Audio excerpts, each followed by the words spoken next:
বড়ই হয়েছে তার খালার কাছে। তো খালা গার্মেন্টসে চাকরি করে। তো সালমাকে কি আর মানুষ করবে? সালমাকে সেলাইয়ের কাজ শিখিয়ে গার্মেন্টসে দিয়েছিল।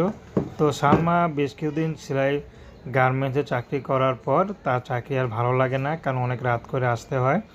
তো শেষ পর্যন্ত সালমা গার্মেন্টসে চাকরি ছেড়ে এখন সেলাইয়ের কাজ করে। সেলাইয়ের কাজ করে যা ইনকাম করে তা দিয়ে কোনো মতে চলে। তার খালাকেও আবার সংসার খরচ দিতে হয়। তো সালমার বিয়ের বয়স হয়েছে, বিয়ে শাদী করবে, কিন্তু অভাবের সংসারে সালমাকে কে বিয়ে করবে? যারাই বিয়ে করতে আসে তারাই শুধু যৌতুক চায়। তো সালমা চাচ্ছে যদি ভালো একজন মানুষ পেতাম তাহলে হয়তো জীবনসঙ্গী করতাম। সেই মানুষটি যেমন হোক সমস্যা নেই। সে যদি ছোটো কাজও করে, ইনকাম কম করে, তাহলেও সমস্যা নেই। আমি যে কাজ করি তাতে দিয়ে দুজনের সংসার ভালোই চলে যাবে। তো সালমা এখন ইউটিউবে এসেছে শুধু একটা মনের মানুষদের জন্য।